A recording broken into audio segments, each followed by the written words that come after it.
हाँ जी, तो आज हम marks booster session of chemical kinetics करने वाले हैं, जिसके अंदर हम हमारे +4 को शॉर्ट कर रहे होंगे, पक्का कर रहे होंगे। ठीक है, तो अभी अपने स्टार्ट करते हैं। तो इसके अंदर ना जनरली जो चीजें हम अभी के टाइम पे सही कर रहे होंगे वो ये, जो क्वेश्चंस बार बार आ रहे होते हैं, या तो zero order reaction, first order reaction, या nth ऑर्डर के फॉर्मूले यूज होते हैं, या अपने ग्राफ वाले क्वेश्चंस, या उसके साथ साथ जो वो अपना होता है ना अर्हेनियस इक्वेशन का फॉर्मूला लग रहा होता है। तो यही क्वेश्चंस घूम फिर के इस चैप्टर से आ रहे होते हैं, एंड हम इसी के ही आज कंसेप्ट्स को रिवाइज करने वाले हैं। हाँ, और जनरली जो ये चैप्टर होता है केमिकल काइनेटिक्स वाला, वो बहुत ही शॉर्ट इसलिए माना जाता है क्योंकि इससे जो क्वेश्चंस आ रहे होते हैं वो बहुत ही डायरेक्ट हो रहे होते हैं, कुछ फॉर्मुलेस लगाने होते हैं एंड उससे बहुत डायरेक्टली आंसर आ जाता है। आपको बहुत ज्यादा कैलकुलेशन इसमें करनी नहीं पड़ती। अगर हम आरएनएस इक्वेशन के क्वेश्चन को साइड कर दे तो आरएनएस वाले में थोड़ी कैलकुलेशन होती है, बट वो भी फॉर्मूला बेस्ड ही होते हैं जनरली। हाँ, तो भी हम स्टार्ट करते हैं जीरो ऑर्डर रिएक्शन से। जीरो ऑर्डर रिएक्शन में हमारे पास दो फॉर्मूले होते हैं। दो फॉर्मूले में होता है हमारा एक एटी का, जहाँ माइनस के टी प्लस ए नॉट होता है, और एक होता है टी हाफ का। अब टी हाफ में भी ए नॉट बाई टू के होता है। अब इसमें बता के जाना है आपको कि क्या ये कांस्टेंट रहता है या फिर ये वेरिएबल होता है। और इसमें आपका होमवर्क क्या है, इसमें आपको बता के जाना है कि टी कंप्लीशन क्या होता है। टी कंप्लीशन मतलब रिएक्शन को कंप्लीट होने में कितना टाइम लगने वाला है। एग्जैक्टली ठीक है, तो ए नॉट एटी वाली चीजों को हमेशा ध्यान रखना, वो कंफ्यूज करवा रही होती है। एटी हमारी फाइनल कंसेंट्रेशन होती है और ए नॉट हमारी इनिशियल कंसेंट्रेशन होती है। वैसे अगर हम फर्स्ट ऑर्डर रिएक्शन की बात करते हैं तो उसके अंदर एटी जो होता है वो ए नॉट ई की पावर माइनस के टी होता है। ठीक है, तो वो सारी चीजें अब यहाँ पे ना आप डेप्थ में नहीं सोच रहे होगे कि ये डिराइव कैसे हुआ ये, क्योंकि वो आप जो बेसिक पढ़ते हो ना, रेट वाला formula D A by D T is equals to, उसके अकॉर्डिंगली चीजें आप डिराइव कर रहे होते हो, जो कि जैसे जैसे आप फॉर्मूला पढ़ रहे हो आपके बैक ऑफ द माइंड में आपको वो रिवाइज करनी है। ठीक है, तो A T is equals to A naught E की पावर माइनस के टी होता है। इसमें टी हाफ की वैल्यू होती है 0.693 बाई के, जो कि होता है एल एन टू बाई के। एंड इसमें भी आप बता के जाओगे कि क्या ये ए नॉट पे डिपेंडेंट है या नहीं है। हाँ, और इसमें भी क्या होता है ना कि अगर हमारा जो टाइम पीरियड है वो n इंटू टी हाफ हुआ, मतलब किसी भी n के लिए टी हाफ टाइम्स लग रहे हैं, तो फिर हमारा जो एटी होगा वो ए नॉट बाई टू एन होगा। एंड इसमें एक चीज बहुत ज्यादा ध्यान से देखनी है कि ये रिएक्शन कभी भी कंप्लीट नहीं होती है। इसका कंप्लीशन स्टेज कभी भी नहीं आता है। जैसे कि हमारा जीरो ऑर्डर रिएक्शन में कंप्लीशन स्टेज आता है, जिसका आपको बता के जाना है कंप्लीशन वाला टाइम। इस वाली रिएक्शन में कभी कंप्लीशन होता ही नहीं है, क्योंकि आप खुद सोचो ना कि अगर आप किसी भी नंबर को डिवाइड करते जाओगे टू से, तो वो कभी एंड नहीं होगा ना। कभी भी एन, अगर एन हमारा इन्फिनाइट नहीं होता है जब तक हमारा, तब तक वो एंड नहीं होगा। और इन्फिनिटी टाइम के लिए तो हम रिएक्शन कभी कंप्लीट करा ही नहीं सकते। दैट मींस कि इन्फिनिटी टाइम तक कंप्लीट नहीं होगी रिएक्शन। ठीक है। यस, और इसमें भी जो अभी हमने फॉर्मूला पढ़ा कि A T is equals to A not by two की पावर एन होता है, ये क्वेश्चन हर बार इंटीजर में पूछा जाता है। वो आपको दे देंगे कि ये इसका टी हाफ है और 60 मिनट्स के लिए रिएक्शन अगर चल रही है तो आप बताओ कि फाइनल कंसेंट्रेशन क्या होगी। ये डायरेक्ट क्वेश्चन आता है। वैसे ही nth ऑर्डर के लिए वो क्या करते हैं, वो आपको टाइम पीरियड्स का रेशियो दे देंगे और आपसे कंसेंट्रेशन एक की दी होगी, दूसरे की पूछी जाएगी। अब इसमें भी ऐसा नहीं होता है कि आपको कंप्लीटली आपको फॉर्मूला याद रखना है कि कंसंट्रेशन का क्या फॉर्मूला होगा टाइम के रिस्पेक्ट में। यहाँ से आपको रेशियो पूछा जाता है। अब इसमें फॉर्मूला ये होता है कि T one T half one वाली रिएक्शन का एंड टी हाफ टू वाली रिएक्शन का फॉर्मूला होता है A two by A one की power N minus one. N हमारा ऑर्डर ऑफ द रिएक्शन होगा, क्योंकि एन ऑर्डर रिएक्शन है। ठीक है। अब इसमें भी जो मेजर क्वेश्चन ये होता है ना कि अगर हमारा हमको कंसेंट्रेशन दी नहीं हुई है, हमको प्रेशर दिया हुआ है, तो अब प्रेशर हमारा कंसेंट्रेशन के डायरेक्टली प्रोपोर्शनल होता है। तो अब आपको बता के जाना है कि प्रेशर का फॉर्मूला क्या होगा, मतलब nth ऑर्डर रिएक्शन के लिए प्रेशर का फॉर्मूला क्या होगा।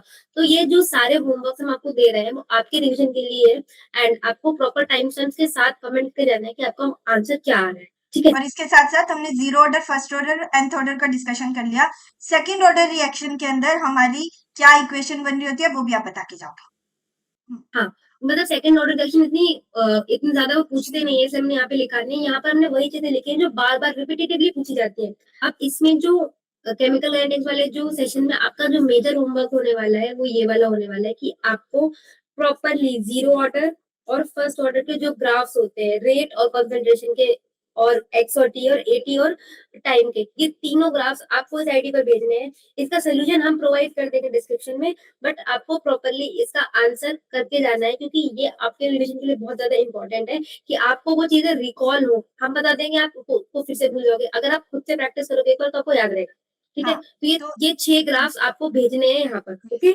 एग्जैक्टली और ये सारी चीजें आप बेसिक से रिलेट करके कर सकते हो कि ऊपर हमने इक्वेशन पढ़ ली है कि इक्वेशन क्या है, बस उसी इक्वेशन में आपको चीजों को ध्यान रखना होगा। ठीक है, अभी हम चलते हैं एक मोस्ट आस्क्ड कंसेप्ट पे, जो कि होता है अर्हेनियस इक्वेशन का कंसेप्ट। इसके क्वेश्चन आते ही आते हैं। तो उसमें एक तो वो क्या करते हैं, आपको ग्राफ दे देते हैं और ग्राफ से आपको या तो स्लोप गिवन होती है, आपको एक्टिवेशन एनर्जी निकालनी होती है, या वो आपको एक्टिवेशन एनर्जी दे देते हैं और स्लोप निकालनी होती है। तो जो फॉर्मूला होता है वो होता है L N K is equals to L N A minus E A by R T. मतलब के यहाँ पे इक्विलिब्रियम कांस्टेंट है, एक कांस्टेंट की वैल्यू होती है, और ई एक्टिवेशन ईए एक्टिवेशन, स्माइल को, ईए एक्टिवेशन एनर्जी है, टेम्परेचर है टी। ठीक है, तो इसी इक्वेशन को जब आप एल एन के और 1/t के रिस्पेक्ट में प्लॉट करते हो ना, तो वो स्ट्रेट लाइन आती है, और वो स्ट्रेट लाइन की स्लोप होती है minus E A by are.